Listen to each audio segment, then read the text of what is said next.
मैंने अपने बच्चों को किसी चीज से नहीं रोका। एक को कराटे, दूसरे को फुटबॉल और तीसरी को फोटोग्राफी का शौक है। आज के दौर के ये बच्चे दूसरों से बहुत अलग हैं और मेरी नजर में बहुत रियल। जैसे फ्रूटियो, जो बना है रियल फ्रूट्स की फ्रेशनेस के साथ, और इसीलिए है हमारी फैमिली की real choice Fruitio nectars, real taste of nature, a product of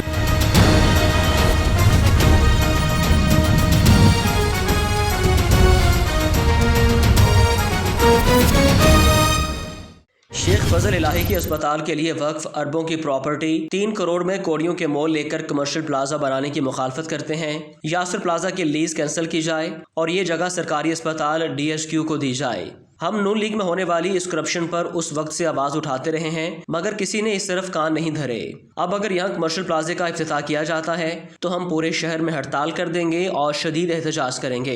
इस जगह का सीनियर सिविल जज साहब के पास स्टे ऑर्डर भी है। इसके बावजूद पंजाब औकाफ और मतरूका औकाफ मिलकर कमर्शियल प्लाजा बनाना चाहती है, जिसकी शहर भर की तमाम तंजीमें एहतजाज करती चली आई हैं और अस्पताल के लिए पहले ही जगह नाकाफी है और यासर प्लाजा की लीज कैंसिल की जाए। हम army chief general Qamar Javed Bajwa साहब से बराह रास्त अपील करते हैं कि चेयरमैन मतरूका वक्फ इमलाक को कहकर 3 करोड़ वापस किए जाएं और ये जगह अस्पताल को दी जाए। ऐसे मुखय्यर लोग मौजूद हैं जो इसी जगह पर ट्रॉमा सेंटर और बर्न सेंटर भी पंजाब लेवल का बनाकर देने को तैयार हैं, मगर ये जगह खाली करवाई जाए। हम मुतालबा करते हैं कि यासर प्लाजा की लीज फौरन कैंसिल करके दरीना अवामी मुतालबा फौरन पूरा किया जाए और अवाम के दिल जीत लिए जाएं और ये जगह सरकारी अस्पताल DHQ के हवाले की जाए। ये स्टे होने के बावजूद ये स्टे है, कैसे नक्शा पास हुआ नहीं हुआ, कन्वर्शन फीस नहीं दी, रातों रात इमारत खड़ी कर दी गई है। 3 साल से हम सड़कों पे खड़े हैं, एहतजाज कर रहे हैं। नून दौर के अंदर, नून लीग के दौर में सदीकुल फारूक ने पैसे लेकर ये इनको पैसी जमीन दे दी। हम एहतजाज कर रहे हैं और आज आर्मी चीफ से मुतालबा करते हैं, आसिफ बाजवा साहब से, वजीर आजम साहब से, वजीर आला साहब से कि खुदा के लिए इनके 3 करोड़ इनके मुंह पे मारें और हमें अस्पताल बड़ा करने दें। ओकाड़ा डिस्ट्रिक्ट हेडक्वार्टर अस्पताल में आए मरीज को सरकारी तौर पर चेकअप करने से लेडी डॉक्टर बाबरा डोगर का इनकार। मरीज के खामद ने इल्जाम आयद किया है कि लेडी डॉक्टर का कहना था कि सरकारी तौर पर ऑपरेशन नहीं कर सकती, प्राइवेट ऑपरेशन करूंगी और 50,000 फीस लूंगी। मरीज के खामद ने कहा कि हम गरीब लोग हैं, कोई भी हमारी बात सुनने को तैयार नहीं है। मरीजा अस्पताल के फुटपाथ पर बैठ कर अपने इलाज के लिए किसी मसीहा के मुंतजर है। मरीजा और खामद का वाक़े पर आला हुकाम से नोटिस लेने का मुतालबा।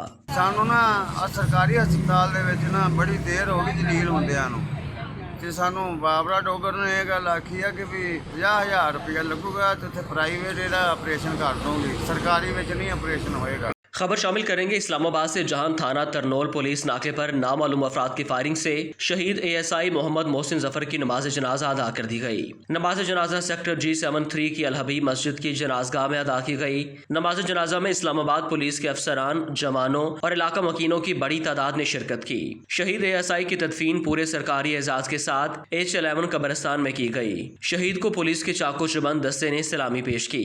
IG इस्लामाबाद मोहम्मद आमिर जुल्फिकार खान और DIG ऑपरेशन से बकारुद्दीन सैयद की तरफ से शहीद की कब्रों पर फूलों की चादर चढ़ाई गई। फोटाबास में गवर्नमेंट पाकिस्तान की तरफ से ईद के बाद किए गए नोटिफिकेशन पर ताजिर हजरात परेशान हैं। मज़ीद जानते हैं आमिर शहजाद सुखेरा से। जी आमिर शहजाद, आगाह कीजिएगा। जी बिल्कुल, अगर बात की जाए कोरोना के पेश नज़र जो कारोबारी लॉकडाउन था जो रमज़ान से पहले तकरीबन अब तक 2 मंथ हो चुके हैं वो जारी था, लेकिन रमज़ान में जुज़वी तौर पे लॉकडाउन को बाहर रखा गया और कुछ कारोबारी मराकज़ खोल दिए गए थे। लेकिन उसके बावजूद जब कोरोना के पेश नज़र ईद के सिलसिले में बाज़ारों में रश बढ़ा तो उसके बाद एक और नोटिफिकेशन कर दिया गया जो ईद के बाद जिस पर इम्प्लीमेंट होना था। वो ये नोटिफिकेशन ये था कि गवर्नमेंट के एक के रूल एंड रेगुलेशंस के मुताबिक कारोबार की जाए। सबसे पहले SOPs पे अमल किया जाए, सैनिटाइज़र से हाथ जो मतलब धोए जाएं और उसके अलावा बाकी तमाम तरह SOPs पे अमल किया जाए।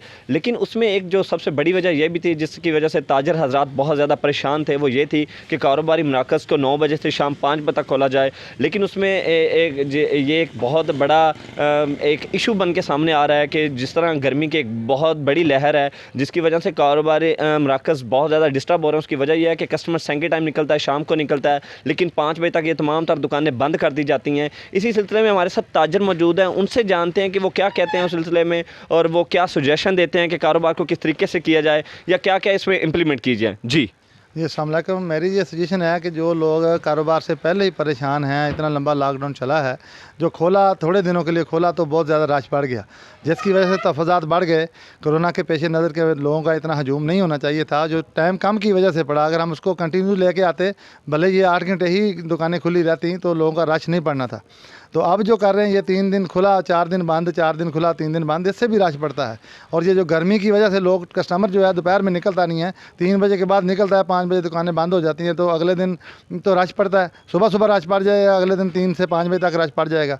तो रश से बचने के लिए SOPs पे काम जो अमल करना मुश्किल होता है आवाम के लिए भी, कारोबारी हज़रात के लिए भी बहुत बड़ी परेशानी है। कारोबार तो वो जो पहले ही तबाह हो चुके हैं, जो थोड़ा बचा कुचा है इस पर प्लीज़ रहम करके इसको लिए अच्छे से तरीका अपनाया जाए, ताकि इसको लॉन्ग टाइम खोला जाए, हफ्ते को 7 दिन खोला जाए, महीने के 30 दिन खोला जाए, भले 8 घंटे ही काम हो, ताकि रश कम हो। तो ताजर हज़रात जो है वो गवर्नमेंट के साथ जो कोऑपरेशन है वो ईज़िली कर सकेंगे। जी बिल्कुल, हमारे साथ ताजर मौजूद थे जो सुजेशन दे रहे थे कि कारोबार को किस तरीके से किया जाए। उनका सबसे बड़ा ज़्यादा कहना यही था कि जो SOPs पे अमल करने की बड़ी वजह ना करने की बड़ी वजह यही है कि कारोबार को कम टाइम के लिए खोला जाता है, 9 से 5 बजे तक, अगर इसे और हफ्ते में 4 दिन खोला जा रहा है, ऐसा ना किया जाए, ताकि जितने ज़्यादा देर के लिए दुकानें खुलेंगी, जितने ज़्यादा हफ्ते में 7 दिन दुकानें खुलेंगी तो लोग जो डिवाइड होकर आएंगे और उससे रश कम होगा और SOPs पे अमल करना भी आसान होगा। कैमरामैन जैद इकबाल के साथ 40 न्यूज़, आमिर शाह, फोर्ट अब्बास। खबर शामिल करेंगे राजनपुर से। साबिक मेंबर सूबाई असम्बली आतिफ खान मज़ारी गोली लगने से जाँ बहक। साबिक MPA की डेड बॉडी DHQ अस्पताल मुंतकिल। सरदार आतिफ खान मज़ारी मुस्लिम लीग नून के दरीना कारकुन थे। आतिफ खान मज़ारी 2 बार रुकने सूबाई असम्बली रह चुके हैं। डिप्टी कमिश्नर जुल्फ़िकार अली खर्ल और DPO एहसन इसैफुल्लाह भी अस्पताल पहुँच गए। इलाका मकीनों की कसीर तादाद अस्पताल पहुँचना शुरू। अटक डिस्ट्रिक्ट इमरजेंसी ऑफिसर रेस्क्यू 1112 ने ईद उल फितर की छुट्टियों के हवाले से रेस्क्यू 1112 की कारकर्दगी के हवाले से रिपोर्ट जारी करते हुए बताया है कि रेस्क्यू 1112 को टोटल 10,500 कॉल्स मौसूल हुई, जिनमें से 270 इमरजेंसी की कॉल्स थीं। इनमें से 70 रोड एक्सीडेंट, 159 मेडिकल इमरजेंसी, 8 आग लगने के वाकयात, 5 डूबने के वाकयात और 15 मुख्तलिफ नौयत की इमरजेंसीज थीं। इनमें से 6 अफराद डूब कर जाँ बहक हुए। रेस्क्यू एहलकारों ने 3 कोरोना वायरस के मरीजों को करंटीना सेंटर मुंतकिल किया। जिला भर से 79 मरीजों को रावलपिंडी के सरकारी अस्पतालों में मुंतकिल किया गया। डॉक्टर अशफाक ने ईद के मौका पर आवाम की खिदमत करने वाले रेस्क्यू एहलकारों की कारकर्दगी को सराहा। केसेस जो हैं एमरजेंसी कॉल्स रिसीव हुई हैं, उसमें हमने 270 लोगों को एमरजेंसी अटेंड की हैं और जो हमने 2 लोग रेस्क्यू किए हैं वो 270 हैं, उनको हमने फर्स्ट एड देते हुए सिविल हॉस्पिटल्स में लिफ्ट किया है। रोड ट्रैफिक एक्सीडेंट्स की रेशियो इस दफ़ा बहुत ज़्यादा रही है, 70 रोड ट्रैफिक एक्सीडेंट्स हुए हैं और तमाम लोग जो इंजर्ड ही हैं, इसमें कोई डेथ नहीं हुई। इसके साथ साथ हमने ड्रोनिंग एमरजेंसीज जो हैं वो 5 अटेंड की हैं और 6 डेड बॉडीज़ को हमने ये दरिया में से और बाकी डैम में से निकाला है और PTA सर्विस भी हम इसके साथ साथ चला रहे हैं। लोगों को टर्शी सेंटर में हमने मुंतकिल किया है, जो रेफरल्स हॉस्पिटल्स हैं उनमें, और वो 79 एमरजेंसीज हैं जो हमने टर्शी सेंटर्स में रेफर लेके गए हैं। ड्रोनिंग के सिलसिले में मेरी आवाम से यही अपील है कि वो बच्चों, खुसूसन वालिदैन जो है वो बच्चों पर नज़र रखें, उनको दरियाओं में ना जाने दें। दरिया का पानी बहुत ठंडा है और वो तैराकी नहीं जानते, इस वजह से वो डूब जाते हैं। ये ज़रूरी है। गवर्नमेंट ने, डिस्ट्रिक्ट गवर्नमेंट ने 144 सेंचुरी लगाई हुई है, लेकिन इसके बावजूद भी लोग जो हैं वो दरिया पे जाते हैं और नहाना शुरू कर देते हैं, तो और अपनी जान से जाते हैं।